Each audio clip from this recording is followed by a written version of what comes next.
할렐루야. 네, 한 주간 지내오시느라고 오늘 하루 또 살아가시느라고 수고하고 많이 쓰셨습니다. 곁에 계신 분들을 한번 격려하고 축복하면 좋겠습니다. 축복합니다. 잘 될 겁니다. 네, 잘 될 겁니다. 네. 오늘 저녁에는 세우시고 자라게 하시는 은혜라는 제목으로 하나님 말씀 전하도록 하겠습니다. 세우시고 자라게 하시는 은혜.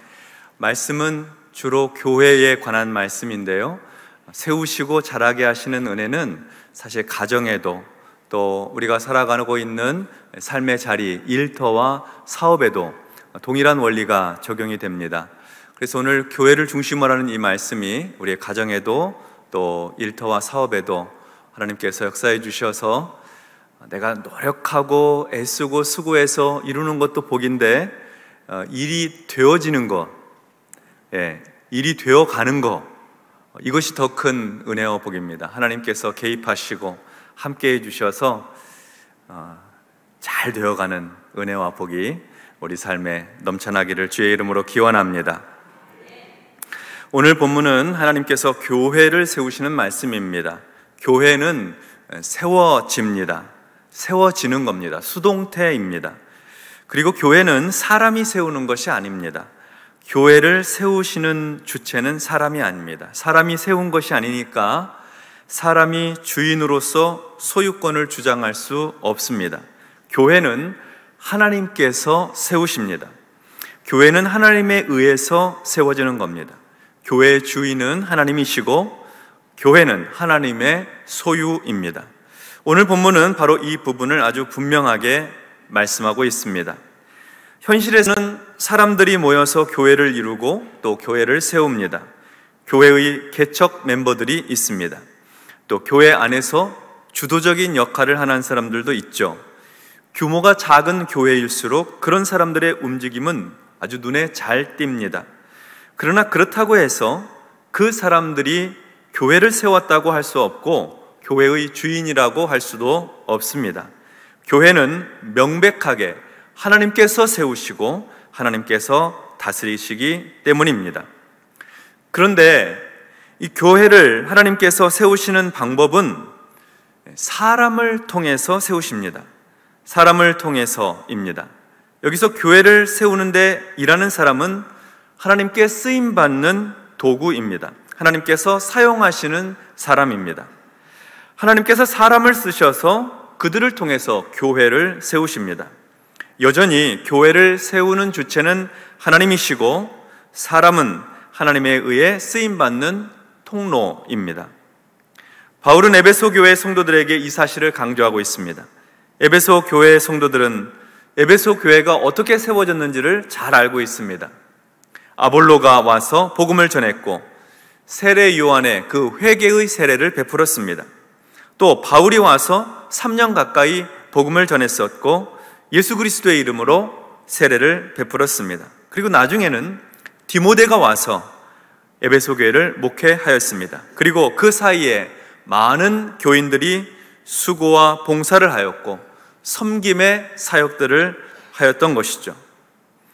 이렇게 여러 사람들의 헌신으로 에베소 교회가 세워졌습니다.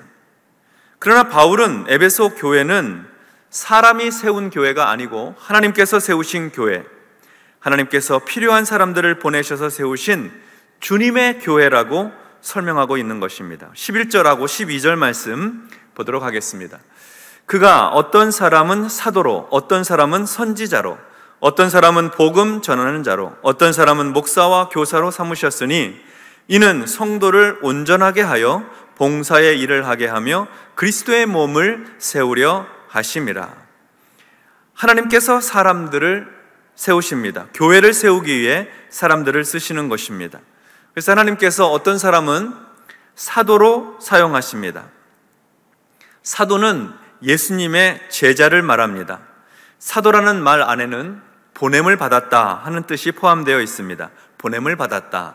예수님을 대신하여 세상을 향해 보냄을 받았다 하는 것이죠.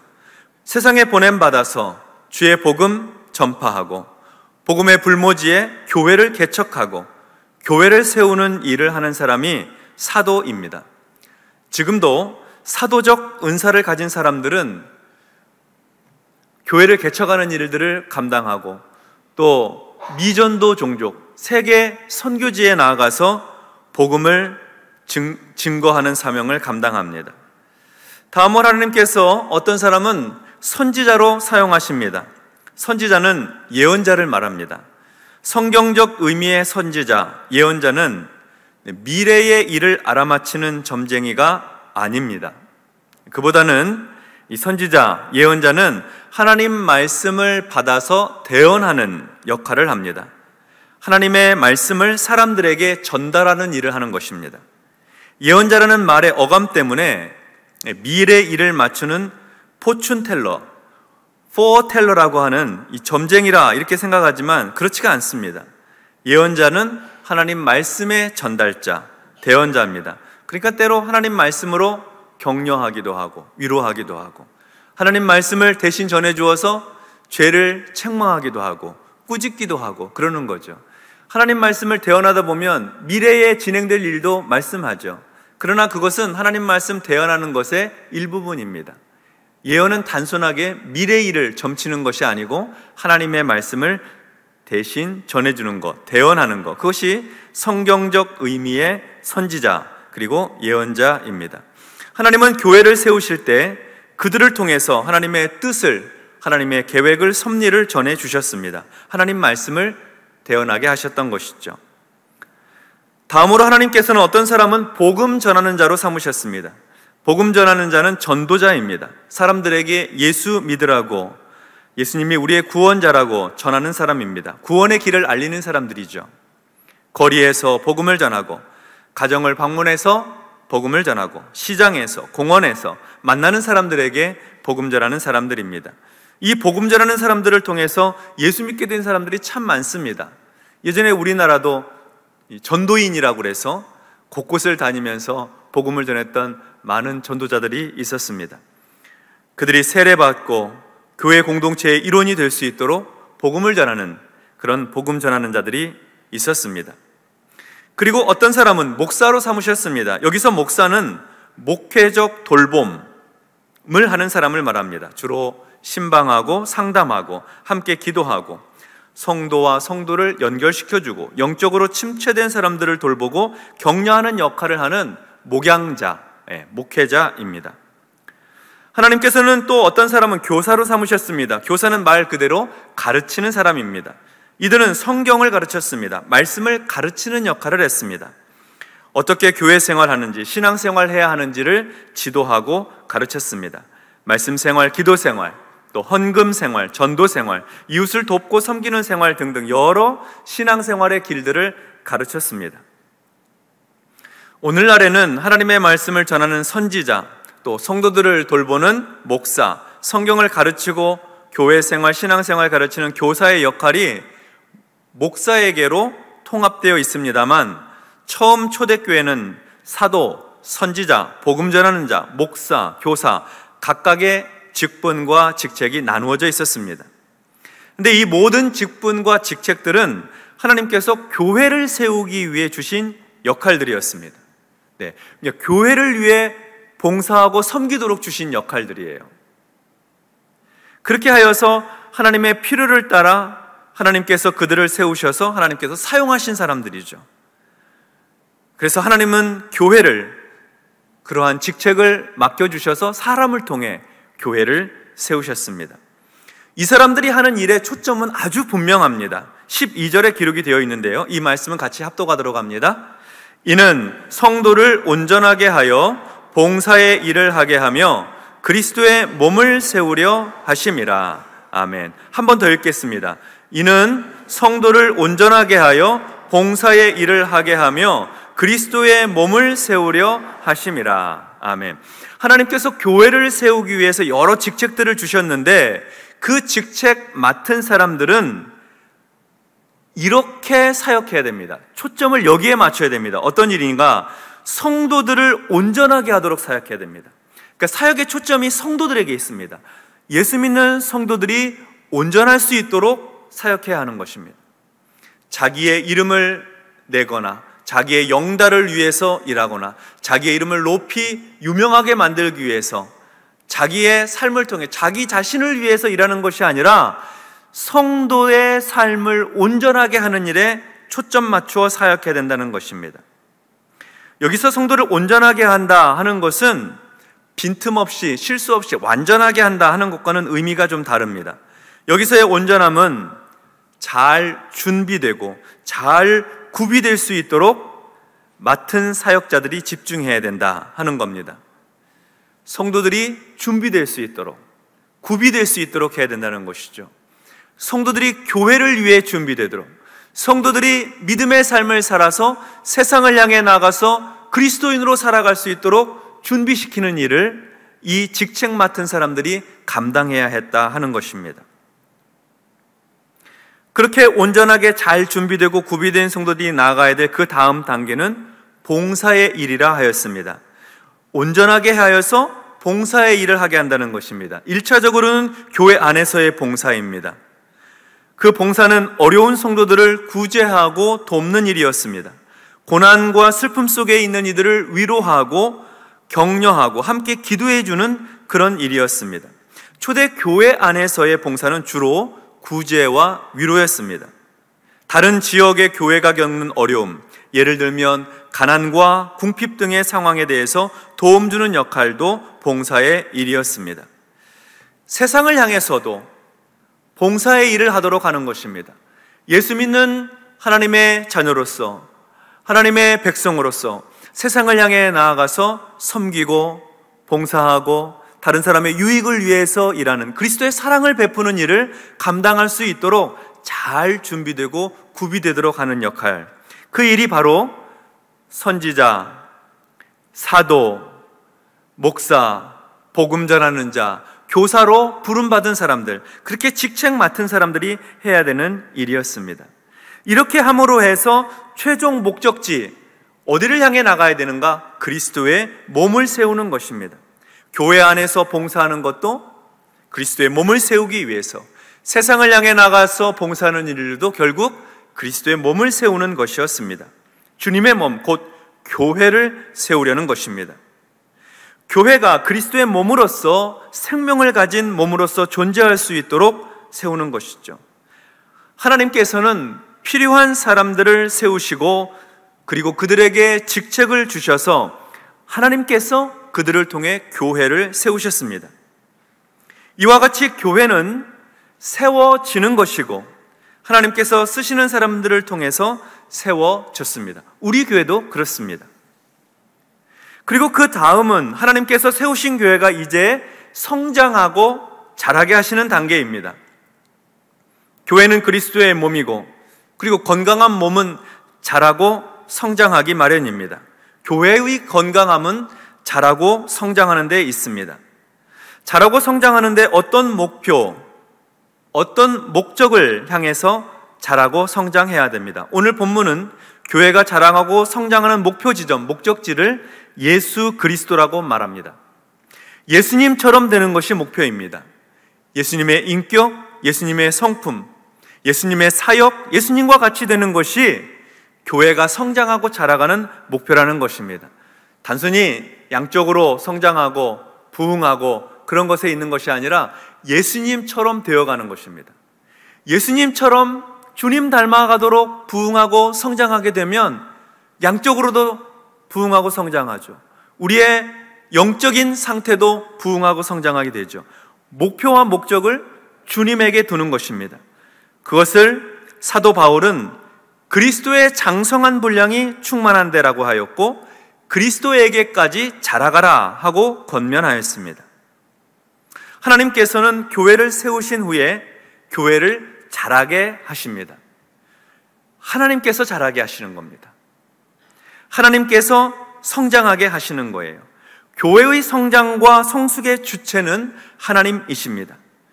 사람이 애쓰고 노력해서, 사람이 수고 많이 해서 성숙해질 수 있는 것이 아닙니다. 우리는 얼마나 연약한 존재입니까? 사도 바울은 일찍이 우리에게 자신의 연약함을 고백한 적이 있습니다. 로마서 7장 22절로 24절에서 바울은 이렇게 고백하였습니다. 내 속사람으로는 하나님의 법을 즐거워하되 내 지체 속에서 다른 한 법이 내 마음의 법과 싸워 내 지체 속에 있는 죄의 법으로 나를 사로잡는 것을 보는도다. 오호라, 나는 곤고한 사람이로다. 이 사망의 몸에서 누가 나를 건져내랴. 나는 하나님의 법을 즐거워하고 나는 하나님 말씀대로 살고 싶은데 내 속에 다른 법이 있다는 거예요. 그거는 죄인된 죄인의 법, 세상의 법, 내 마음대로, 내 고집대로 사는 이 현실의 법, 그것이 내 안에 있다는 거예요. 사도 바울의 탄식이 여기에 있습니다. 오호라, 나는 곤고한 사람이로다. 이 사망의 몸에서 누가 나를 건져내랴. 내 자신이 마음으로는 하나님의 법을 섬기고 육신으로는 죄의 법을 섬기고 있다 하는 탄식입니다. 그러니 인간이 그리스도의 장성한 분량이 충만한 대로 성장하고 자라가는 것은 자기 노력과 힘으로 되는 것 아니라는 겁니다. 하나님께서 자라게 해 주셔야지 되고 성령의 법으로 인도해 주셔야지 되는 것입니다. 성령의 인도하심에 순종할 때 이루게 되는 것이죠. 하나님께서 성장하고 자랄 수 있도록 도와주신다는 겁니다. 그렇게 하기 위해 사도 바울은 하나님의 아들을 믿는 것과 아는 일에 하나가 되어 온전한 사람을 이루라고 권면합니다. 예수님이 어떤 분이신지 알고 예수님께서 우리의 구원을 위해 하신 일을 배워서 신실한 믿음으로 주님을 섬기라는 것입니다. 이러한 믿음에 굳게 서야 교회는 영적 성장과 성숙을 경험할 수가 있습니다. 예수 믿는 믿음 위에 굳게 서야 되는 것입니다. 그래야지 세상 풍조와 유혹에 빠지지 않고 죄에 빠지지 않고 거룩한 교회로서 성장하고 자라갈 수 있다 하는 것입니다. 에베소서 4장 14절과 15절 말씀 합독하도록 하겠습니다. 이는 우리가 이제부터 어린아이가 되지 아니하여 사람의 속임수와 간사한 유혹에 빠져 온갖 교훈의 풍조에 밀려 요동하지 않게 하려 함이라. 오직 사랑 안에서 참된 것을 하여 범사에 그에게까지 자랄지라. 그는 머리니 곧 그리스도라. 아멘. 예수님을 아는 믿음, 예수님께서 행하신 것을 믿는 믿음, 그 믿음에 굳게 서야 영적인 어린아이가 되지 않습니다. 시험에 빠지지 않는다는 말입니다. 섭섭해하고 삐지고 속상하고 오해하고 토라지지 않는다는 것이죠. 영적으로 성장하는 길, 그것은 사람의 속임수와 간사한 유혹에 빠지지 말아야 가능한 일입니다. 세상의 온갖 교훈의 풍조에 밀려다니지 말아야 합니다. 에베소 지역이 어떤 지역입니까? 무역과 장사를 하는 사람들이 많고 돈과 재정이 풍족하며 세상 즐거움과 재미가 많은 곳이었습니다. 화려한 곳이었어요. 세련된 곳이었습니다. 세상 유행의 흐름을 선도하는 곳이었습니다. 유혹이 많은 곳이죠. 그러나 그런 것은 모두 세상적인 것들입니다. 영적으로 성장하는 데는 도움이 되지 않고 오히려 믿음이 흔들리고 요동치게 만드는 것들이었습니다. 그러니 교회가 거룩하게 잘 자라서 예수님처럼 성장하는 일이 얼마나 어려운 일이겠습니까? 사도 바울은 예수님에게까지 자라가려면 오직 사랑 안에서 참된 것을 해야 된다고 가르칩니다. 사랑 안에서 참된 것을 하는 삶, 그것은 바로 예수님의 삶이었습니다. 교회에서 성도들을 향해, 세상에서 이웃을 향해 언제나 사랑 안에서 사랑이 동기가 되어서 참된 것, 옳은 것, 진실한 것을 하는 생활, 그것이 성도의 생활이 되어야 한다는 것입니다. 주님처럼 사랑 안에서 참된 것을 하라는 것이죠. 그러면 자라납니다. 그러면 성장합니다. 또 자라고 성장하게 되면 영적인 힘과 능력을 얻게 되면 사랑 안에서 참된 것을 해야 합니다. 교회에서 신앙생활하고 하나님의 은혜의 말씀을 배우고 기도로 성령 충만하고 내 안에 하나님이 주신 은혜가 넘쳐날 때 그 힘을 가지고 세상을 향해서 사랑 안에서 참된 것을 하는 일을 위해 써야 되는 것이죠. 영적인 양식이 들어가고 에너지가 들어가면 그 힘을 가지고 밖으로 써야 되는 거 아닙니까? 활동해야 되는 것이죠. 에너지가 가득한데 활동하지 않고 가만히 머물러 있으면 어떻게 됩니까? 계속 이렇게 살이 찌고 비만이 되고 성인병이 생기고 그렇게 되는 겁니다. 그러니까 건강하다고 하는 것은 내 안에 채워지는 은혜와 성령의 충만함을 가지고 힘써야 되는 겁니다. 다른 사람을 위해서, 세상을 향해서. 그게 건강함을 계속해서 유지하고 또 성숙하고 성장해 나갈 수 있는 비결인 것입니다. 교회도 그렇습니다. 사랑 안에서 참된 것을 해야 됩니다. 그래서 하나님 주신 은혜와 힘을 가지고 다른 사람을 섬기고 돌보고 그리스도의 사랑을 가지고 복음을 증거하고 그 일들을 계속해서 감당해 나가야 되는 거예요. 그래서 우리가 우리 자신만을 위해서 살게 되면 병들게 되는 거예요. 우리가 우리 자신만 위하게 되면은 성장할 수 없습니다. 영적인 힘과 에너지는 항상 세상을 향해 써야 되는 것입니다. 하나님께서 그 일을 통해서 자라게 하시는 것입니다. 교회를 세우시고 교회를 자라고 성숙하게 하시는 원리가 그렇습니다. 하나님의 은혜를 충만히 부어주셔서 그 힘을 가지고 다른 사람을 사랑 안에서 참된 것을 하여 감당할 수 있도록 하게 하십니다.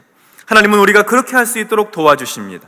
성령을 충만히 부어주셔서 사랑 안에서 참된 것을 할 수 있도록 도와주시는 것입니다.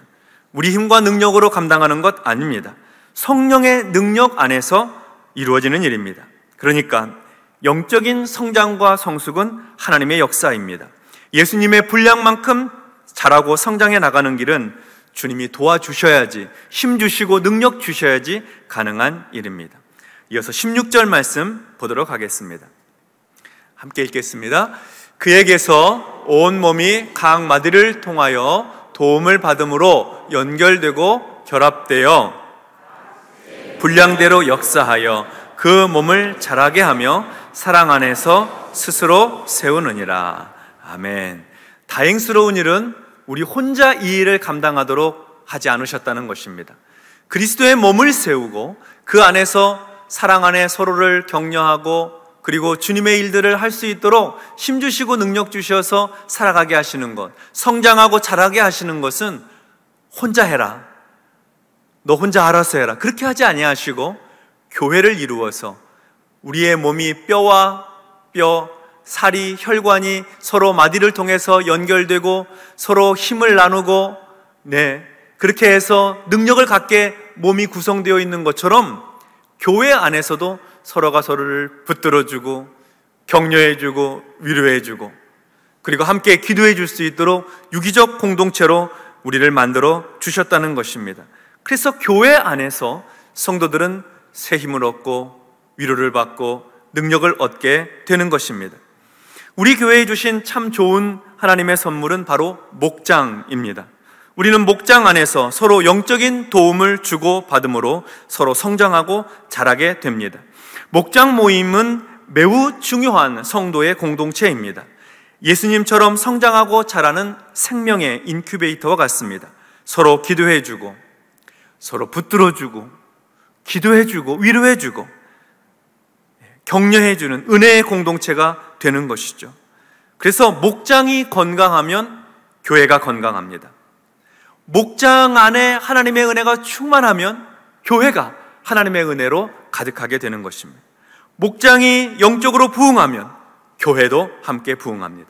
뿐만 아니라 교회 학교 교사들, 각 부서에 봉사하는 분들, 사역하는 부서들 모두가 서로에게 긴밀하게 연결되어 있습니다. 홀로 존재해서 혼자 잘해서 교회를 건강하게 세우는 것이 아닙니다. 내 신앙에 유익한 것이 아닙니다. 같이 하는 겁니다. 옆에 계신 분들과 함께 하는 것입니다. 그래서 우리는 서로가 서로에게 소중한 존재들입니다. 서로 마디, 신경, 혈관, 근육, 뼈가 같이 연결이 되어서 건강한 몸을 세워 나가는 것이죠. 성도 여러분, 하나님은 교회를 세우십니다. 그리고 그 교회가 자라고 성장하게 하십니다. 세우시는 분도 하나님이시고 자라게 하시는 분도 하나님이십니다. 우리를 교회로 세우시고 교회로 성장하게 하시는 하나님의 은혜를 늘 감사하고 그 은혜 안에 거해야 되겠습니다. 교회뿐만이겠습니까? 가정도 하나님께서 세우시고 가정도 하나님께서 자라게 하십니다. 우리의 사업도 일터도 마찬가지입니다. 영적인 원리가 교회와 우리의 삶에 살아가고 있는 여러 공동체 안에 동일하게 역사하고 있는 것입니다. 되어지도록 만드는 하나님의 은혜가 있을 때 잘 되고 번성하고 형통하게 되는 거예요. 우리가 열심히 땀 흘리고 수고하는 것 중요합니다. 그런데 그것이 역사를 이루는 것이 아닙니다. 잘 되고 부흥하고 성장하고 건강하게 세워지는 역사는 하나님께서 이루시는 거고 우리가 속한 공동체는 되어지는 것입니다. 그래서 오늘 저녁에 우리가 함께 기도할 때 하나님, 우리 교회가 하나님의 은혜 안에서 세워지고 자라고 성숙하고 성장해서 하나님 주신 영적인 능력과 힘을 가지고 사랑 안에서 참된 것을 세상을 향해 감당하는 교회가 되게 해주십시오. 우리 가정도 또 우리 일터도 사업도 되어지는 축복으로 하나님 역사해 주셔서 잘 되어지고 번성하게 되고 형통하게 되고 그 지경이 넓어지도록 화목하게 되도록 하나님께서 복되게 해주십시오. 이렇게 기도하는 이 밤이 되어서 하나님이 주신 은혜로 충만하게 되고 서로가 서로를 격려하고 축복함으로 아름답게 결속되어서 새 힘을 얻어 세상을 향해 힘있게 살아가는 복된 성도의 삶이 되시기를 주님의 이름으로 축원합니다. 아멘. 우리 시간에 같이 기도하고 찬양하고 기도하는 시간을 갖도록 하겠습니다.